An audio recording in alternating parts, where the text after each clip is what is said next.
All right. Welcome to the final Texas League weekly video podcast of the 2022-2023 fantasy football season. I am one of your hosts, Dwayne Devastator Morrow, along with my co-host, Jared Stairway to Evans Cowan, who also serves as our league commissioner.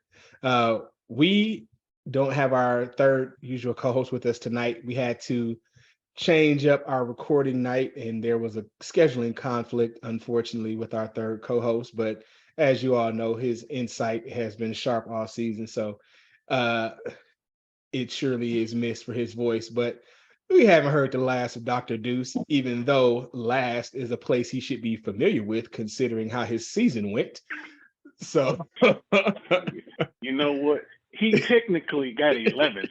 He did not lose the the 11th place game. He won that, so he technically finished in 11th. I'm gonna, so let's give credit where credit is due. If you want to so really the, go there. So then we'll give him all three of his wins for the season, two regular season, which I was a victim of one of those regular season losses. I own that. And it was my fault, but I own it. And then, and then one postseason consolation loss and a postseason consolation win to keep himself from being the Hey, bottom of the bottom. But anyway, though, so before we get into last this postseason wrap up and talking about this week's championship game, we definitely want to start off by sending well wishes to Damar Hamlin, the Buffalo Bills player who had a very unfortunate on-field injury during the Monday Night Football game against the Cincinnati Bengals.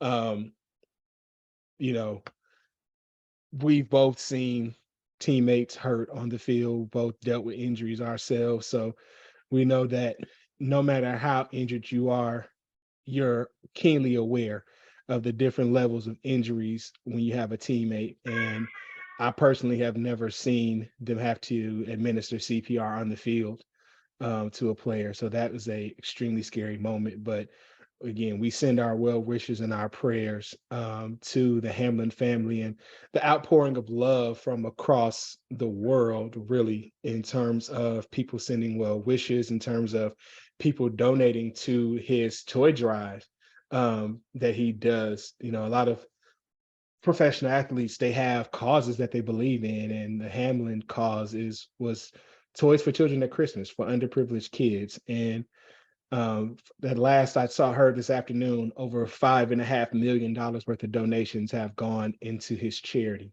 So people definitely showing their love to him and wishing him a full and speedy recovery from his injuries. So definitely want to acknowledge that. Um, with that being said, and we definitely will come back to that Bills Bengals game. Let's talk about the week 17, some of the week 17 NFL games that affected what was the fantasy championship week for many playoff leagues. If you're like our league where you have 6 teams in the playoffs, you have a traditional 3-round system, you try to wrap things up before the final week of the season, because you don't want to run the risk of teams who are in the playoffs potentially resting their starters at some point during the game.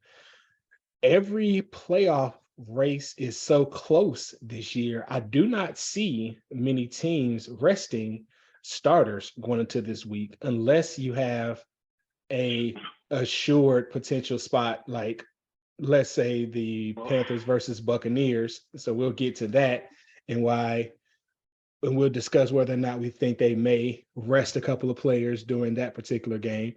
Um, but yeah, so let's get into it. The final Thursday night football game of the year was the Cowboys versus the Titans. Cowboys needing a win in order to stay within striking distance of the Eagles for potentially for the NFC East crown, as well as a potential first round bye. I will admit that I do not know how um, every tiebreaker scenario shakes out, between the teams that are currently sitting at 12-4, which are the Vikings and the Cowboys, and the team currently sitting at 13-3, which is the Eagles. I mean, the Eagles have the simplest path, of course, which is win the NFC East and a first round bye. But the Cowboys, so the Eagles had to win one of their last two games to secure this thing. But the Cowboys, knowing that they needed a win to stay alive in the fight, went to Nashville on Thursday night and basically broke out the whooping stick on the Titans. Jared, what'd you see from that game? Dak played all right. He had a couple interceptions. The running game wasn't really as productive as I thought it was going to be. Because Zeke, his fantasy owners were glad for that touchdown because without that, he had 37 yards. Yeah, that wasn't productive. Pollard was out. So I thought Zeke would get more carries. He didn't. CeeDee Lamb came through for another 100-yard game, but he didn't get in the end zone. Nope. Once again, of course, he threw the ball. He threw the ball to Dalton Schultz. Dalton Schultz is I'm sure the tight end lover in you was okay with that, though. Absolutely. Tight end, red zone target. It's what they're supposed to do. It's the safety release that you're supposed to have. So, but Dalton didn't just catch 2 touchdowns. I mean, again, in a league like ours, where you get a half PPR, 56 yards, 56 yards. So 5.5, 3.5 for the points. So that's 9. So you tack on 12 for those 2 touchdowns. And now you got a 20-point day from Dalton Schultz. So unexpected, but I'm sure if you own Dalton Schultz, you were pretty happy with that. And even though like your fantasy opponent this week. Indeed. So and I'm not gonna lie, after Thursday night, I was feeling kind of sick in my little consolation game because I mean we'll take a look at the matchup later just briefly, but I think our opponent had like 60 points going into the weekend. So he jumped out to a nice little lead off the top. But anyway, on the Titan side of the ball, I mean, they really didn't do anything, in all honesty. You had Joshua Dobbs, who was starting. I believe that, and I'm trying to remember, was King Henry ruled out before the game, or did he get injured early in the game? He was ruled out before the game. He was ruled out. As you were talking about earlier, the playoff scenarios, the winner of the Titans and Jaguars this week gets the division. Right. Gets automatic playoff bye. So they were resting him to make sure that he would be healthy and at full strength for this weekend's game. So he didn't even touch the field. That's an interesting strategy to me, right? Because if you come out and you somehow manage to beat the Cowboys in this game, it gives you some relief when you're going to face Jacksonville next week. Because if Jacksonville wins, like now they have an opportunity to put you in this win or go home scenario in the last week of the season. But I'll say this for Mike Vrabel, he's pragmatic and one of the smartest coaches in the league. And so if I'm looking at it and I'm like, either I can try to play Derek Injury, who's got a twinge, who's fighting the injury on 4 days rest in the game where we might still lose and risk him having a bigger injury, or go ahead and rest him for a full 14 days and then have him go up against one of his favorite opponents to face, which is an AFC South opponent. His history against the AFC South is well documented. I think I would take my chances with having to win and go home in the final week of the season if I was him as well. So especially if I'm looking at this, and then it's on the road in Jacksonville. Yeah. So if I was him, I could understand sitting him down for this week. So, but yeah. So then that takes us on to Sunday's games, which again, not going to touch on every one, but we do want to highlight a couple of big performances from players that would have mattered. So let's take a look at this. Let's talk about the Vikings-Packers game. Somehow, some way, as terrible as the Packers looked in the first half of the season, they find themselves in position going into week 18 where they are now in a win or get in scenario. The Vikings have already locked up the division and know, and even though they really could have had a shot to go ahead and lock up the first round bye last week with a win against the Packers, but they never left Minnesota. The Packers jumped out to a lead early and basically never looked back. 41-17 in this one. But the crazy thing is, if you have Aaron Rodgers on your fantasy team, you're looking at this 41 points like, where the hell did it all come from? Rodgers was 15-24 for 159 and one touchdown. Kirk Cousins, in a very terrible losing effort, had 205 and one touchdown, but what got him was the 3 picks. So no one is happy on the Viking side of the ball. Did you have Jalen Naylor on your roster for the championship game? No, you didn't. You might have had Osborne.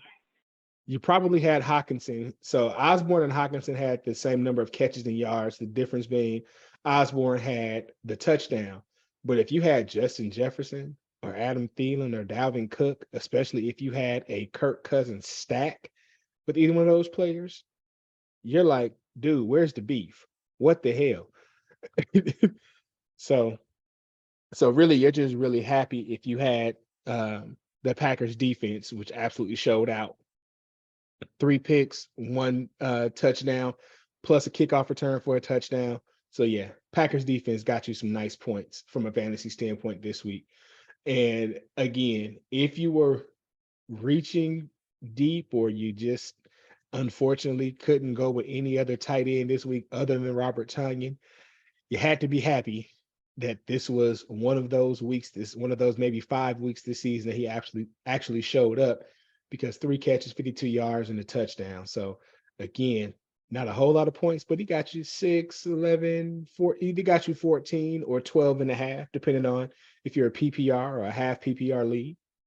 So decent if you're a Packers fan, and if you had Tonyan or the Packers defense, and even Aaron Jones had you 111 and on 14 carries. AJ Dillon only 41 yards, but he got you a touchdown. So you at least got double-digit points if you had to go with either Packers running back. So that'll have to make you happy on that side. But other than that, not a whole lot of fantasy. No, it did. I got both of them. Did you play both of them? I didn't. I played Dillon because Aaron Jones had been playing subpar this year. He'd been battling a little injury, so I'm like, I'm gonna go with Dillon because he's been getting the goal line touches. I mean, you still would have got the same, just about 10 points. I mean, you still would have got just about the same 10 points playing either one of them, but playing both of them wouldn't have helped you in the end, unfortunately. All right, so Kirk Cousins and his 3 interceptions. Yeah, we're definitely going to come back to that and how it affected your matchup as we talk about the championship game later. Let's talk about the Colts versus the Giants. We're gonna skip the Bears and I was gonna talk about the Bears and the Lions. Let's talk about the Colts and the G-men, only because from a fantasy standpoint, people would have had a couple of those players on their team, and it actually was a good game for the Giants. So go ahead, Jared. I know how you feel about Jeff Saturday and the Colts. This ain't even about him. It ain't even about him. Not even about him. It's definitely not about him this week. So, because I knew with Nick Foles back there, and I saw what he did on Monday Night Football, I went straight to the waiver wire and said, yeah, let me pick these Giants defense up. I picked up the Giants defense, pick up of the week, in my opinion, and a losing effort, but that's okay. I knew it was going to be a good game for them when Landon Collins, the box safety, got pick 6. Landon Collins is a box safety, and he got a pick 6. I'm like, what? Right. I saw that. What is that a mistake? Landon Collins? You know what? Okay, I'm gonna take it. So I forgot he was no, on. they had I even their forgot sacks he was in. on that team. In all honesty, until the pick six, I was like, "Wait, what? Who is that?" Nick Foles, 81 yards. Sam Ellinger, 60 yards. Y'all serious? You serious? Okay, bet. It's just Right. not gonna be a good day.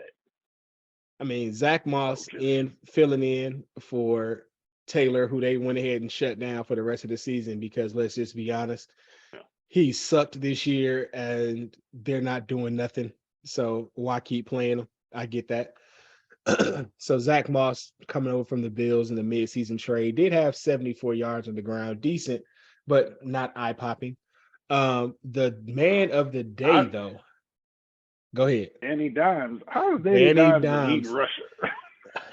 again. Does this mean I didn't watch a whole lot of this game because I was watching the Bucks and the Panthers, which I'm sure we'll touch on later because it affected your fantasy matchup highly. But I did not know that Daniel Jones had 91 yards rushing and 2 touchdowns. Daniel Jones has had plus 75 yards rushing this year at least 6 times. Like people underestimate his wheels, but again, if you have him in the fantasy league, which I have him in a different league, you know he's been that player his whole time. And now this is going to create some very interesting scenarios for the Giants in the offseason, considering they're going to have unrestricted free agents in Saquon and Daniel. Well, let me not say unrestricted because I don't know if that's the size, but Saquon Barkley and Daniel Jones both headed to free agency after this season. Um, Going to be very hard to explain to your fan base if you don't re-sign both of them coming off of a playoff year when you were expected to finish last in the division by some people. Some, you know, Washington was not the team that they were last season. We knew Philadelphia and Dallas were both going to come back. So when you're looking at last season's performance coming into this year, most people didn't think the Giants would be in the position that they are, but the Commanders ended up having the wheels fall off through the injuries most of their year, even though technically they were fighting for playoff spots until Sunday, much to the surprise of their head coach, who learned of their elimination late in the afternoon, did not realize that they were so close to being able to be out of playoff contention because they've really been on the edge or in a playoff position most of the year. So 3 teams out of the NFC East making it to the playoffs again this year. So shout out to the NFC East. Um, Saints versus Eagles. So if you had Jalen Hurts on your roster and you didn't have any other options, and you said, you know what, I handcuffed Gardner Minshew a couple of weeks ago when Jalen looked like he might be out, and he did a pretty decent job in relief last week. I'm gonna roll with him in my fantasy championship game this week. Well, he did not do as well as he did last week. We can start there. So, but it was not a bad game. Um, Gardner ended up with 274, 1-1 from a touchdown standpoint. But Jared, talk to me about your boy Taysom Hill and his impact to fantasy owners this week. Taysom Hill is a touchdown vulture. But you don't know when and you don't know where. It's like you got Jamal Williams in Detroit. You kind of know he's going to vulture touchdowns week in and week out. Taysom Hill just shows up sporadically. He's the epitome of an uninvited guest. You know he's coming, but you just don't know when. He's like, he just pops up. I don't, and they keep re-signing him. I don't know why. Well, I know why because he's effective. But Right. you know how that goes. You can't put a full finger on what he does, but when he does it correctly, I mean, I don't think that we've seen this in a long time, not even since the days of Cordell Stewart, because Cordell Stewart was a true quarterback. They called him Slash, but Cordell was more of a quarterback than anything in the league, right? That's where his bread was buttered. they tried to do that with Taysom for a few games a couple of seasons ago, but that ain't it. They're like, no, he's our Swiss Army knife that can throw the ball, but no, that's not what we're gonna use him as primarily. So um what you really have to be heard is you had if you had Alvin Kamara, because you like, if there's going to be a rushing touchdown, I sure would like for it to go to the running back. But as usual, that was not the case. So That's not um culture. right. So if you had Taysom Hill in that tight end slot this week and you were hoping for a miracle, you got one, because you know, he had 46 yards on the ground and a touchdown. He also threw for 24 yards. So he got you double digits on that's from the tight end spot, which hopefully helped you as you approached your fantasy football game. So now, with that being said, the Eagles losing, so the Saints had already been eliminated from the playoffs. So really, they were just playing for pride. And I think, if we all know, had Jalen Hurts played this game wouldn't have been what it was. The Saints would definitely not have gone marching in on the Eagles. But Actually, here's the kicker. Did you actually? The Saints were not eliminated. you serious? I thought the Yes. Saints were eliminated before this No. game. They no. They were still in it because they were. Oh, think about it. The Bucks were 7-8. The Panthers were Ah, 6-9. I believe, that's true. if I'm not mistaken, they were 6-9. So Yes, they were 6-9. They still technically were in this. If the Panthers had won, that would have put they the Panthers at 7-9 and them at 7-9, and they would have been playing next week. I think they were playing. They would have been playing like this week for like the for the division or something crazy. It's let's see. okay. It's yeah. The NFC South was a They hot would have mess been this playing. year, but They would have been playing the Panthers for a chance to claim the NFC South throne. That is hilarious. yeah, I think Atlanta was technically the only team fully out. The other three teams still had a chance, and That yeah, is this hilarious. whole division was just yeah, it was Well, hot garbage. luckily for you as the Bucks fan, they went out and played the Panthers on Sunday at home. And take it away, Jared. No, maybe you should take it away since Oh, no, since no, you nope. were the recipient of this of these fantasy points. No, no, no, no, no, my brother. Yeah, as our resident Buccaneers fan, I will let you talk about this. They went into the game knowing they had to win to secure their playoff berth. They came out a little slow as usual, but there was also they knew that I think we talked about this last week. Mike Evans needed 83 yards to get his 1,000 for his ninth consecutive season. Which no one has ever Oh, he done in the got 80. history of the NFL. Yeah, because it was at 8 because he's in. It was like I think it was like 7, and he got 8 last year, and then he ran off another one. He's just out here by himself sitting. He keeps setting the record every year. Wait, let me And I think clarify something. Because other people have had more consecutive years, 1,000 yards, I believe, were comparable. He's the only one to do it for the first straight 9 years of his career. I believe that's what it is. Yeah, it's the I yes, believe that's what it is. He's the it's first person to have this many 1,000-yard seasons to consecutively start to his career. start their Yes, career. that is yes. Let me So I was about clarify to that. say after I said that, I'm like, I know Jerry Rice got to have a whole bunch of 1,000-yard seasons. He does, but who knows? He might Anyway, not have 9 in a row. Let me look this up while you breaking it down. so the Bucks came out a little slow. It's kind of what they do. Sam Darnold out here looking like a competent quarterback. Because Sam, if you heard a line of 341 yards and 3 touchdowns, only 1 interception from Sam Darnold, you would Right. think, hey, that's a pretty good game for him. And he actually played rather well. But down the stretch, the Brady Evans connection got connected again. Right. Brady went for over 400, 432 and 3 touchdowns. All of those touchdowns went to Mike Evans. He had 200. Mike Evans 207 yards, but he, like I said, well over what he needed to get to 1,000. 3 touchdowns. The shocking part was that was his first touchdown since week 4. Oh, you don't have to tell me, my friend. Oh, I know. Trust I me. know you know. Trust me. I know. Oh, I know you know. I just thought for the other people, like, really? Yeah, no, it was shocking. Yes, that is You know, true. I can confirm that it's true. for they were just bombing through the air because the J.C. Horn was hurt. He had wrist surgery, I believe, last week. So they just picked on some other guy and just said, you know what, we're gonna keep throwing the ball to Mike until Mike gets to 1,000 yards. And I think I kept seeing it looked like cover one, just one deep safety. They say, nope, let's just keep throwing at them until they stop us, and they didn't stop them.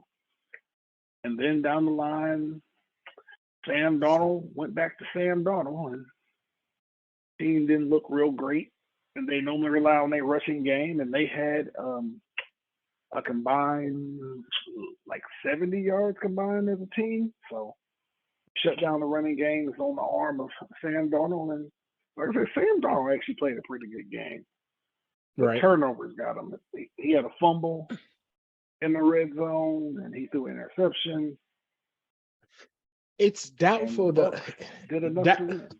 Doubtful if you had Sam Darnold in your fantasy championship, unless you're just in a league that's that deep and you just had that many complimentary players to get you there. But like you said, if you did have to have Sam fill in for this week, then hey, maybe you did okay. But if you did somehow make it to your fantasy championship and you had Brady and or Evans, or you somehow had that stack, this is the game that you've been wanting all season. So if this was the stack to help you win your fantasy championship, hats off to you for sticking with Tom and Mike until week 17 when they finally came through to you. And even though I didn't put it on the run of show, I keep telling y'all we an official thing around here. We have actually production notes on this thing. I do want to touch on the Raiders and 49ers game just because it had more fantasy implications in it than I initially realized. So great game, great overtime win for San Francisco. Brock Purdy is, I believe, either 4-0 or 5-0 now, with San Francisco being the third 12-4 team that has a shot at finishing the season at 13-4 and potentially getting the first round bye if the Eagles happen to lose their final game of the season. If all three 12-4 teams and the win and the Eagles lose, it's going to be a very interesting situation with who ends up getting that first round bye.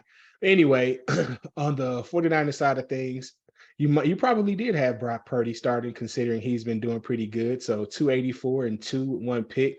Christian McCaffrey, as we alluded to last week, had a day. 121 on the ground with a touchdown and 72 with 6 receptions. So Christian McCaffrey would have got you, let's see, that's 12, 18, 25, at least 25 points. If you're a full PPR, 31. If you're half PPR, 28. So either way, solid numbers for you from a fantasy standpoint. And on the Raiders side of the ball, skill position players that you would have had in for your fantasy championship. You probably didn't have Jarrett Stidham starting. Let's just be honest. Former product of Auburn, came over from the Patriots in a trade, starting for Derek Carr, who's been shut down for the season. But for his first NFL start, the boy had a day. 365, 3 touchdown passes, including a 60-yarder to Devontae Adams. Josh Jacobs, 69 on the ground with 1 touchdown, 26 through the air. Devontae Adams continuing to have a day. Actually surpassed Tim Brown's single season receiving yards record to move into the Raiders record book, as he's been doing all season and in his first year in silver and black. So 153 and 2 touchdowns, including a 60-yard reception. Darren Waller, 72 yards receiving and a touchdown. So those are all 3 of those guys are guys that you played if you were in your fantasy championship. So although the Raiders team didn't get the win, the Raiders fantasy players probably helped a few of you get a W this week. So I did want to make sure that we touched on that game. And so with that being said, um, we will go into the Bills versus Bengals game, which was Monday Night Football. So to recap, for those of you who may not have been watching the game, but who have definitely heard by now, if you're a sports fan, there was a injury to a Buffalo Bills defender early in the game.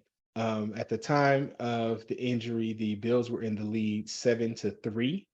And from the looks of the hit, it seemed to be a pretty routine tackle. Young man jumped up after making the play. No, didn't see anything that would have been alarming until he collapsed. So what followed for the next couple of hours was the young man being attended to on the field and being taken to, I believe, University of Cincinnati Hospital. I believe so. For Because it was, University of yeah, I think they Cincinnati. said it was the only hospital in the area that Yes. had So the necessary, right, equipment or the level trauma of center. care. Yeah. Yeah. So so here's the part that has been heavy. Here's the part that was heavy on everybody's mind was number one, his safety. But here's the thing that a lot of people have caused a lot of arguments, a lot of discussion this week, and a lot of insensitivity from some areas and a lot of maybe misunderstanding from others is despite the injury, there was a question of whether or not the players were going to resume the game after that. So if you're on social media or within private group chats or within, just discussion among friends, like I was home, but I can only imagine what the people were talking about out at various sports bars or places in terms of the game. No one definitely was trying to say that the game was the most important part of the thing, but the reality is there had to be a discussion about whether or not the game should continue. Ultimately, so at one point, from what we're being told, and this is just anecdotal, it hasn't been confirmed, the officials were told to give the players and the coaches a 5-minute warning for them to begin warming up again. From what I understand, after that word was given, the Bengals coach then went to talk to the Bills coach, and they got on the phone with various members of the NFLPA and the NFL and told them in no uncertain terms would they be returning to playing a game of football that night. So after about 3 hours of waiting, the game was ultimately suspended for the evening, and the Bills players returned home, and everything stands where it is.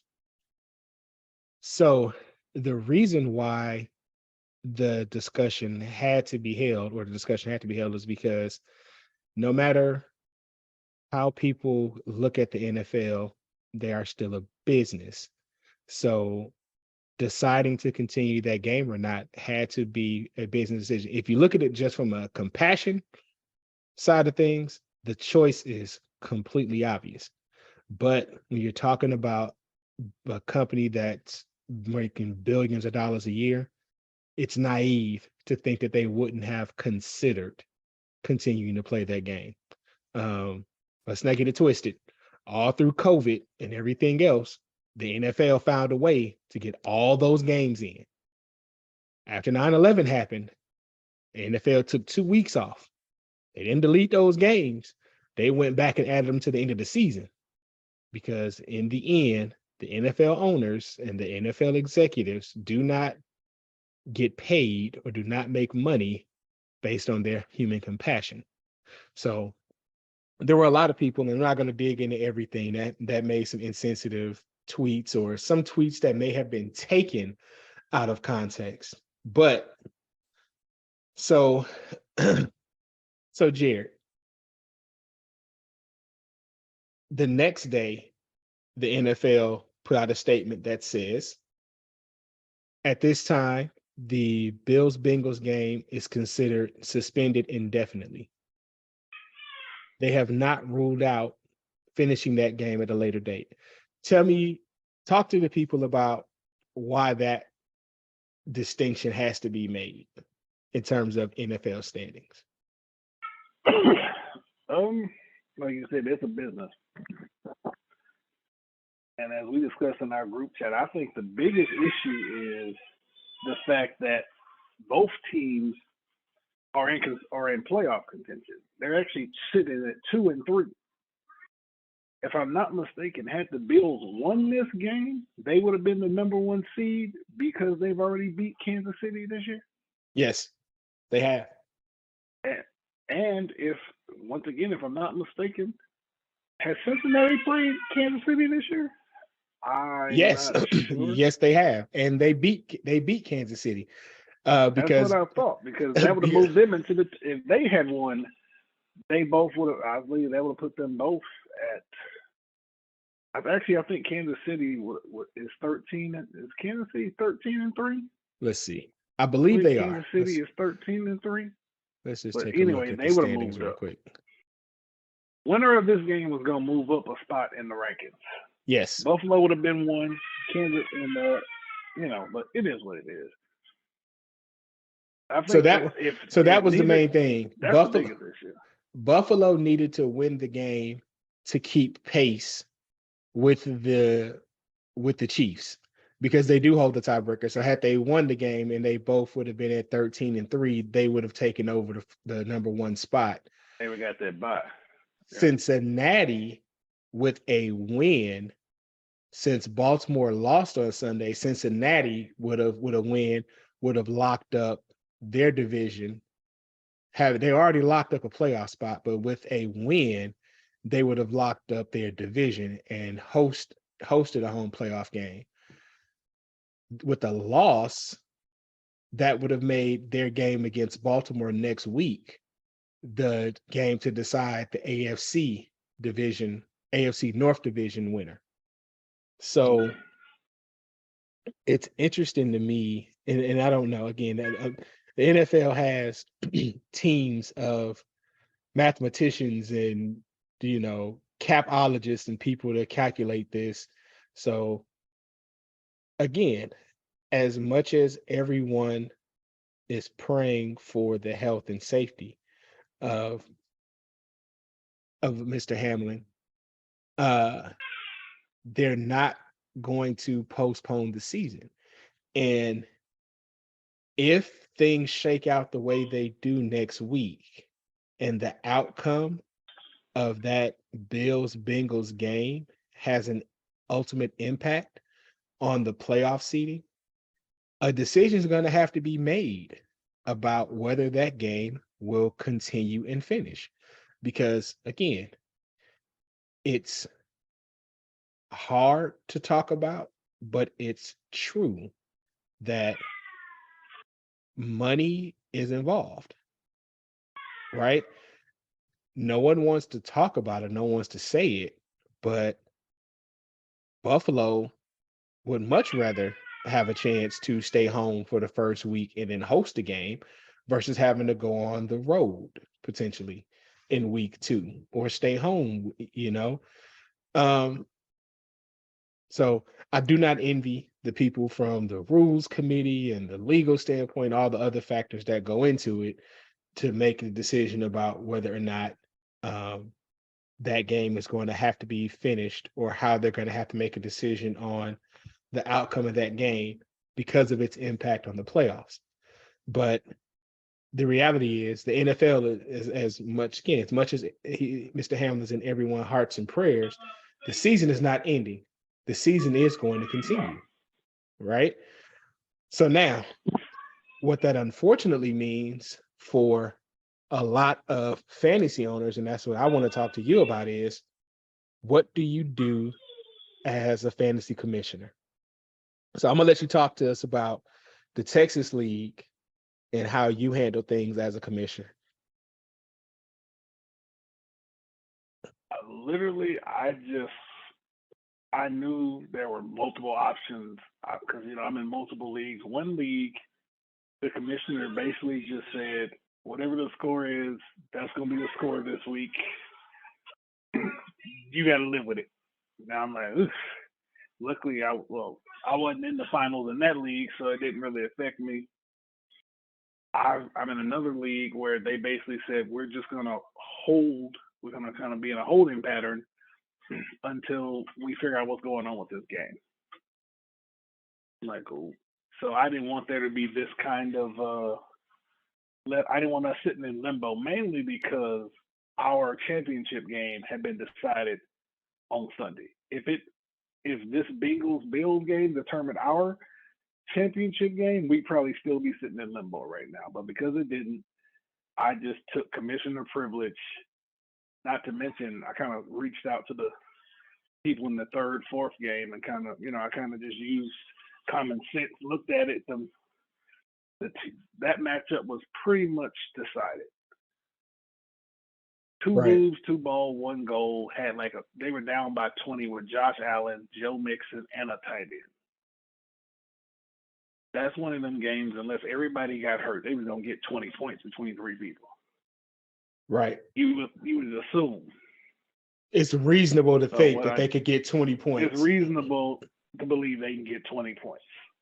20 points for a quarterback is not. Kirk Cousins got me 17, and we talked about earlier how bad he played. You're right. 3 picks and only 1 touchdown. Then there was a running. Yeah, and then there was a running back, and then there was a tight end. So I know Yahoo has the optimal lineup, so I did my own version of the optimal lineup based on the players who were left. So I just went on people's benches and put in players that could replace them. 2 moves, 2 balls, 1 goal. Didn't even have a backup tight end, so he unfortunately got a 0 there. But like I said, he was going to win that matchup unless Josh Allen and Joe Mixon both just laid complete eggs, which is very unlikely because even on a bad game, Josh Allen's going to get you at least 20 or 25. Right. So I did that for the couple of matchups that were left because most of them were to the point where you could kind of see, okay, like for example, your matchup, you were done, but Adam had a running back left. He was down by 40 points. He didn't have one of them running backs that was going to probably get him 40 points. No, he did not. He had already accepted defeat when I left his house Sunday. He was kind of like, yeah, I lost. So I put a backup running back in there, and I believe it was the 8-9 game between Marcel and Memphis. Yeah. His team didn't perform real well that week. So I just put players in just so we could come bring the league to some type of closure. Like I said, if me and Chris have still been playing Monday night, we still be in limbo. Right. Because that was already decided, I just said I'm going to go ahead and the biggest issue or biggest concern was not skewing the results. Right. But all of the teams that were projected to win still won when I put these players in because more than likely they were going to win anyway. Exactly. I agree with that. So I'm the co-commissioner of a league in the NFL, and our league was in the same scenario. The winner was decided by the end of Sunday, and the person that actually was in the league for the championship had players. So they had Jamar Chase and Josh Allen going on. So they had 2 players going on Monday night, and they already had like a 20-point lead. So I declared the game over because it was like the only thing that was going to happen at that point was their lead was just going to get bigger. But in my other Yahoo league, we don't have a playoff. It's just based off of final standing. So you play all 18 games of the season and the person with the best record. So we are currently in a holding status of that game. So even if because we also have a high scoring component. So even though I have a 40-point lead and I think the other person has a tight end that could even get any more points this week, that could come close to the high score. So no high score payout, no winners this week until after Yahoo makes a decision. And I think that in terms of fairness, if you have games that still need to be decided. Like I have another friend, she's in the championship game, but they decided to hold. She has like a 60-point lead in Jamar Chase, and she's going up against Josh Allen and Stephon Diggs. So unlikely that 60-point gap plus Jamar Chase would have been made up in the championship game. But in order for it to be completely transparent, they're holding off on declaring a winner until the NFL makes a final determination. And I think that's where a lot of fantasy teams stand, fantasy leagues stand right here. And again, no one is trying to say that fantasy football is more important than the health of a player, but the fact of the matter is there is money involved in fantasy football. There are a lot of bets that are on hold from a financial standpoint for Monday night. If you had straight up bets or parlay bets going and they were riding on Monday, I don't know. There's still a whole lot of stuff up in the air related to that game. So again, we pray for the health and safety of Mr. Hamlin and his full and speedy recovery. And then the rest of it will shake itself out as it does. So let us go take a look at that Texas League Championship matchup between my co-host and our one-time guest host, DBT Kirkwood. If you remember last week, I told you that my inclination was to lean towards picking Chris to break his Buffalo Bills streak of losing 4 championships in a row. And that unfortunately this season, just about every time all 3 of us have picked against Chris, he somehow won. And so now, do you think it was just bad luck or karma that backed Chris up in order for him to get this W in the championship game? It was Christian McCaffrey who he didn't want on his team. Oh man, his running backs came through for him because from a standpoint, most other positions it was fairly close. It was just in running backs because he won by 23 points. We'll say actually it's 22.9, but close enough. We'll say 23 points. Right. You look at most positions, there's quarterback close. There's 1 point difference between Lamb and Godwin. There's a 4-point difference in the flex, 5 points at tight end, 10-point difference here at defense. But those were your way. And those differences were actually in your favor. Yeah, it's them running backs. McCaffrey and ETN. McCaffrey outscored both of my running backs, and it wasn't even close. Yeah. So unfortunately for Leonard Fournette, who has been carrying the Bucs for the last couple of weeks, you really wished that Evans and Brady would have held that game. Somehow would have leaned on Fournette to win this week, and then Brady and Evans have their game next week. Yeah. But it helps you as a fan, but doesn't hurt you from a fantasy standpoint in terms of taking away touchdowns from Leonard Fournette. Did not help. Actually, Leonard Fournette had a touchdown that they called back. Ouch. It is what it is. But let's be real. That touchdown would have just made it closer, but it would not have. So yeah, because if I'm not mistaken, who did they get that touchdown to? I don't remember. He got a rushing touchdown, I think. I want to say Brady got that touchdown on a quarterback sneak. Well, let's take a look at my consolation bracket matchup, and we'll see if Mr. Brady was the one that actually got that touchdown. You are correct, sir. It was Tom Brady.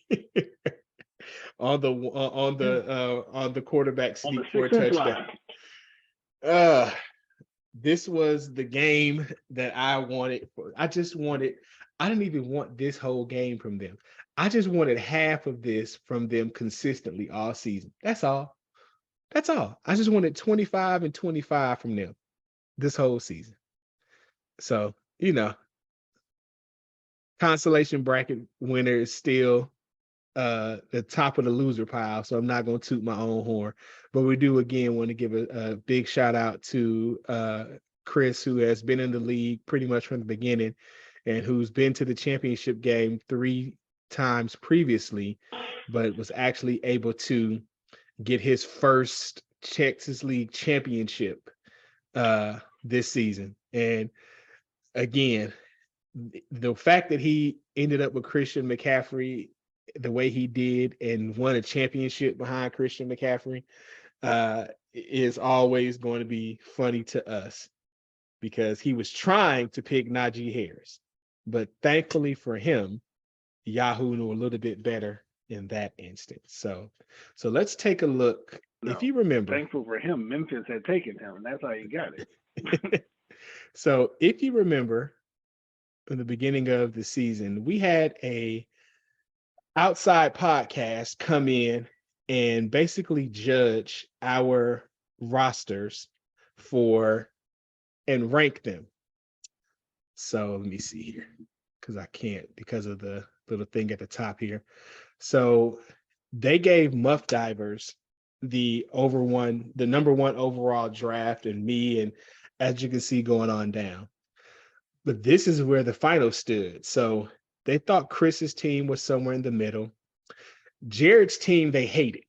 So Jared made it his personal goal to prove them wrong. And I know he couldn't. And I know the pity that is Jared. I know that somewhere in the back of his mind, he was crafting the tweet to the podcast host that gave him last place in this draft had he won this championship to tell them that their draft analysis was wrong. So even though you came in second place, Jared. Well, you know what? I will say this: the guy who reviewed my team said that my team was in need of some running back help, and if I got it, the team would be much better. So I did make some trades for some running backs. So I can't be completely petty because the guy said you need to get some running backs, and I made multiple trades this year to get running backs. Indeed. So I wasn't gonna be petty on it. Now I will say on a side note, if I put something on the message board, everybody needs to take a look at it. If we get the podcast going forward, they're live on YouTube. So if I put a petty comment in, I can't help myself. Indeed. So pretty much the three of the teams that they ranked last ended up in the top 4 at the end of the season. Interesting though, and I did this little graphic just to see how the two would match up. We had one exact match in terms of where they ranked that team and where that team finished. So Hanging with Hernandez, they had them ranked 9th, and that is where Hanging with Hernandez finished with the team. So they were 1 for 12 in terms of their picks being correct on where the teams actually finished this season. So yeah, they looked at the roster as they stood. You can't account for trades and injuries. Of course not. Of course not. So that being said, this is where we stand with the draft order. Now I know there have been some trades this year. I don't know exactly who's traded what for that first pick of the year for the fall. So this may be changed as we go into the keeper portion of our off season. But for now, this is where everyone finished and where they stand in terms of their picks. So congratulations to everyone on a hard-fought season. If you didn't finish in a championship game or the playoffs this year, hopefully you take that fuel and fire it for your decisions and your moves in the postseason and the offseason. So with so that's where we stand. Um, that also brings us to the end of our season as a podcast for the year. So this was randomly started on a last second decision, but it's been a lot of fun. Jared, how about you? Have you had fun so far? We talked about doing this, and I think that custom podcast just was the was what we needed to get it going. And I gotta give credit to you for having the. You were the one like, yeah, we're gonna do this. You kind of volunteered told us we were gonna do this, and we just ran with it. Sometimes people have to volunteer. You like to volunteer tell people what they gonna do. Well, listen, man. You don't always get a chance to do some of the things that you have fun with, and I definitely enjoy our group of this league in particular. Everyone in our league, we don't have any soft players in our league. Like there's some fantasy leagues that I'm in, that I've been in, where some people are homecoming week. There's some people that are automatic bye weeks. Like they just cannot get themselves together. Like you see them coming and you just like, oh yeah, well that's a W.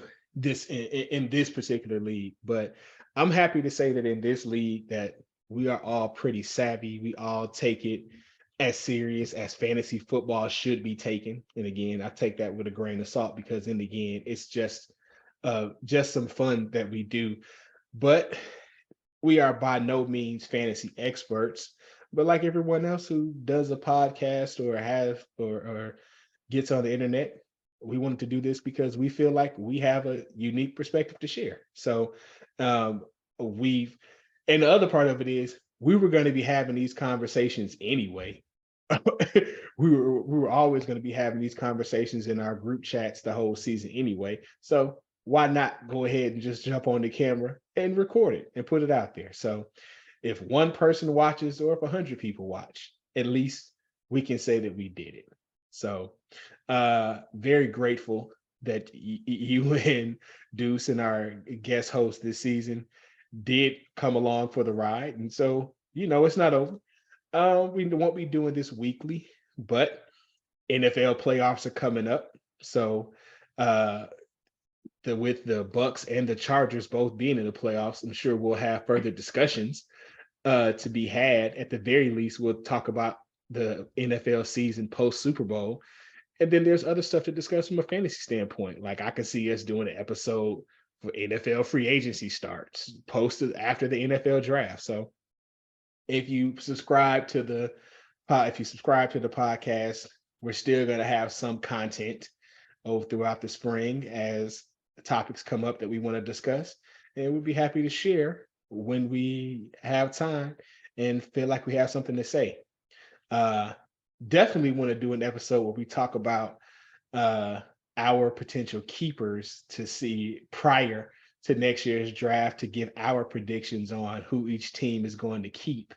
There's usually some trades in this league around keepers now. So each team can technically keep two people, but you might have three players you want to keep. You might need to make a trade. So once we know if there's some trades to be had in terms of keepers, then we'll come on and make some predictions. There's already a trade in place, don't you know? Well, yeah, I'm just saying.